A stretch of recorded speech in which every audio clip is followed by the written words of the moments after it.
بسم اللہ الرحمن الرحیم۔ زندگی کے ساتھ یہ بات چلتی رہے گی کہ ہم اپنے اندر بہتری لائیں۔ بہتری کی شکل کچھ بھی ہو، بہرحال یہ ہماری فطرت میں ہے کہ ہم کچھ نہ کچھ بہتری کی طرف چلنے کی کوشش کرتے رہیں گے۔ جس طرح چرند اور پرند دیکھ سکتے ہیں، سن سکتے ہیں، اسی طرح انسان بھی سنتا بھی ہے اور دیکھتا بھی ہے۔ اپنی یہ جو 5 حصے ہیں انسان کی، یہ انسان بھی ان کو استعمال کرتا ہے اور جانور بھی استعمال کرتے ہیں، دیکھتے ہیں، سنتے ہیں، چکھتے ہیں، سب کچھ کرتے ہیں۔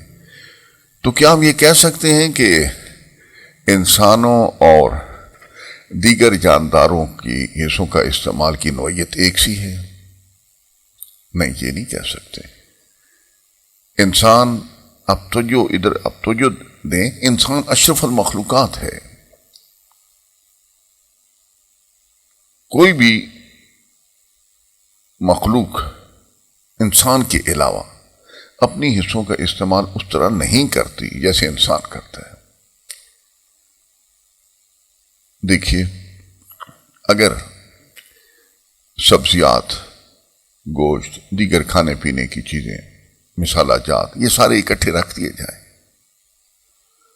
تو ان سے کوئی لذیذ چیز نہیں بن سکتی۔ وہ اتنی لذیذ ہوگی، اتنا ہی ذائقہ ہوگا جو ان چیزوں میں خود سے ہے۔ لیکن انسان کیا کرتا ہے؟ اپنی سوچ و بچار، غور و فکر سے ان چیزوں کو ایسے آپس میں ملاتا ہے، ان کو ایسے ان میں مسالہ جات ڈالتا ہے کہ بہت لذیذ پکوان بن جاتے ہیں، جبکہ جانور ایسا نہیں کر سکتے۔ ان کی پوزیشن تو ایسے ہوتی ہے کہ جہاں ہے جیسے ہے کی حالت، وہ اپنی سوچ و بچار سے کوئی نئی چیز نہیں بنا سکتے، جبکہ انسان یہ کر لیتا ہے۔ اور جو انسان اپنی ان صلاحیتوں کو استعمال نہیں کرتا، کیا ہم کہہ سکتے ہیں کہ اس انسان میں اور دیگر ڈھور ڈنگروں میں کوئی فرق نہیں؟ بات تلخ ضرور ہے، لیکن حقیقت یہی ہے کہ جو اپنی عقل کو استعمال نہیں کرتا وہ عام جانداروں، عام جانوروں سے مختلف نہیں ہے۔ دیکھیے، قرآن حکیم میں اللہ کریم نے اس طرح بڑے واضح طور پہ فرمایا کہ ام تحسبون اکثرهم یسمعون او یعقلون، کیا تم یہ سمجھتے ہو کہ ان میں سے اکثر لوگ سنتے ہیں اور عقل رکھتے ہیں؟ انہم الا کالانعام بل ہم اضل السبیل، نہیں، ایسا نہیں ہے، بلکہ یہ لوگ یعنی جو عقل نہیں رکھتے، سنتے نہیں ہیں، یہ ان کی حالت تو ایسی ہے گویا جانور، بلکہ یہ ان سے بھی بدتر ہیں، اس لیے کہ صلاحیتیں ہونے کے باوجود ان کو استعمال نہیں کرتے۔ یہ جو میں نے اتنی باتیں کی ہیں اس لیے کی ہیں کہ آپ کو ایک خاص نقطے کی طرف توجہ دلاؤں۔ سوچئے، اور سوچئے کیونکہ سوچنے سے ہم بہتری لا سکتے ہیں۔ اگر ہم یہ کہیں کہ پہلے لوگ یہ کرتے رہے اس لیے ہم بھی انہی کے راستے پہ چلتے رہیں گے، تو یہ کہنا گوئے غلط نہیں ہے۔ ہم اپنے سے پہلے گزرے ہوئے بزرگوں کے تجربات، ان کے علوم، ان کی کوششوں سے ضرور فائدہ اٹھائیں گے، لیکن یہ فارمولہ نہیں ہونا چاہیے کہ جو کچھ وہ کر گئے ہم بھی آنکھیں بند کے وہی کریں گے۔ نہیں، ایسا نہیں ہے۔ ہم ان کے تجربات، ان کی چیزوں کو سامنے رکھ کے نئی چیزوں کو حاصل کریں گے، اپنی ان حصوں کو استعمال کرتے ہوئے، اپنی عقل کو استعمال کرتے ہوئے۔ پوائنٹ ایک ہی ہے، جدھر میں نے اتنی یہ باتیں کی، آپ کو ایک پوائنٹ کی طرف لے جانا چاہتا ہوں۔ اللہ کریم کی ذات واحد ہے، لا شریک ہے، اس کی بادشاہت میں کوئی اور شامل نہیں ہے، اور ہم انسان شروع سے کئی وجوہات ہیں اس کی، ہم نے اللہ کے علاوہ اور ہستیوں کو وہ مقام دے دیا جو کہ دراصل اللہ کا ہے۔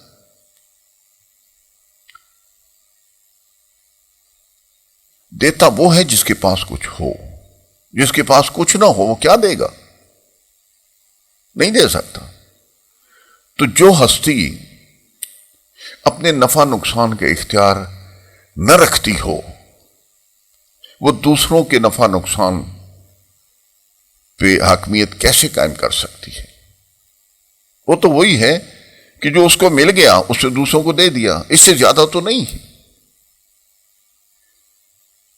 ہم یہ جو اللہ کے ساتھ کئی اور ہستیوں کو ایسے جوڑ دیتے ہیں گویا وہ بھی اپنے ذاتی اختیار رکھتے ہوں، یہ درست نہیں۔ میں آپ کو ان انسانوں کی مثال دے دیتا ہوں، باقی جتنی مخلوقات ہیں ان سے کم تر ہے، چاہے وہ انسان ہو یا کوئی اور۔ دیکھیے ایوب علیہ السلام کو ایک بیماری ہوگی، اس کی نوعیت کیا تھی وہ ہم نہیں جانتے۔ آپ کئی سال تک شدید تکلیف میں مبتلا رہے ہیں۔ اگر ایوب علیہ السلام کے اپنے اختیار میں ہوتا تو آپ بیماری نہ ہوتے، اگر بیماری ہوئی ہے تو بیماری کو ہٹا دیتے۔ کوئی اس سے انکار کر سکتا ہے کہ یہ واقعہ ہوا اور ایوب علیہ السلام اپنی بیماری کو ٹال نہ سکے، ہٹا نہ سکے؟ احترام، عزت، ہر چیز اپنی جگہ پر، لیکن سوچنا تو چاہیے، سوچنا چاہیے۔ وہ اپنی بیماری کو دور نہیں کر سکے تو ہم ان سے کیسے صحت مانگیں؟ یعنی ایوب علیہ السلام جیسی کو ہستی کو ابھی نہیں ہونی ایسی، لیکن میں ایک بات کو واضح کرنے کے لیے کہہ رہا ہوں۔ پیغمبر ایوب علیہ السلام اپنی صحت اور بیماری پہ کوئی اختیار نہیں رکھتے تھے، چنانچہ جب وہ اختیار نہیں رکھتے تو وہ کسی دوسرے کو بھی یہ چیزیں نہ دے سکتے تھے نہ لے سکتے تھے۔ ابراہیم علیہ السلام کا واقعہ قرآن میں آتا ہے کہ انہوں نے اپنے اللہ کا تعارف ایسے کرایا کہ جب میں بیمار ہوتا ہوں تو مجھے وہ شفا دیتا، تو شفا اللہ کے پاس ہے۔ دوسری مثال لے لیجیے، میں پیغمبروں کی مثالیں دوں گا کیونکہ ان سے بڑی پھر کوئی اور ہستی نہیں ہے۔ یعقوب علیہ السلام، بیٹا گم ہو گیا، کدھر گم ہو گیا؟ چند کلومیٹر کے فاصلے پہ کنویں میں گرا دیا بھائیوں نے یوسف علیہ السلام کو، اور یعقوب علیہ السلام کو کچھ سمجھ نہیں آ رہی، کدھر ہے میرا بیٹا؟ روتے ہیں، یاد کرتے ہیں، کچھ پتہ نہیں کہ چند کلومیٹر کے فاصلے پہ وہ کنویں میں گرے ہوئے ہیں۔ اگر یعقوب علیہ السلام کو علم غیب ہوتا تو یہ ساری کہانی آتی کیوں؟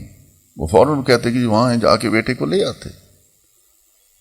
اور 25 سال 30 سال کے بعد چند کلومیٹر نہیں، چند 100 کلومیٹر کے فاصلے سے جب ان کے بیٹے یوسف علیہ السلام کی قمیض وہاں سے چلتی ہے تو جناب یعقوب علیہ السلام کہتے ہیں مجھے خوشبو آ رہی ہے یوسف کی۔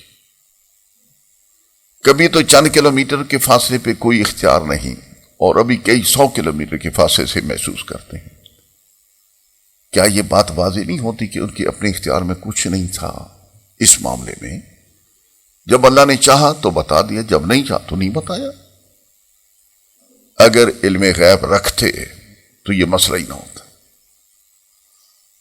آ جائیے اپنی سب سے محترم اور قابل احترام ہمارے آقا حضرت محمد مصطفیٰ صلی اللہ علیہ وآلہ وسلم کی طرف۔ آپ کے بیٹے بچپن میں فوت ہو گئے، کفار مکہ نے بڑی خوشی منائی اور تانے دیے کہ محمد تو ابھی بے نام و نشان رہے گا، اس کے تو بیٹے ختم ہو گئے۔ ان تانوں سے جناب کو بہت تکلیف پہنچتی تھی، تا وقت ہے کہ اللہ تعالیٰ نے تسلی دلائی، وہ الگ بات ہے۔ اگر نبی پاک صلی اللہ علیہ وسلم کے اختیار میں ہوتا بیٹے اور بیٹیوں کو حاصل کرنا تو آپ بیٹی حاصل کر لیتے۔ اگر آپ کسی کی موت کو روک سکتے تو اپنے بیٹے ابراہیم کو، جن کی عمر تقریباً 2 سال تھی اور آپ کے سامنے وہ فوت ہوئے، ان کی موت کو ٹال دیتے۔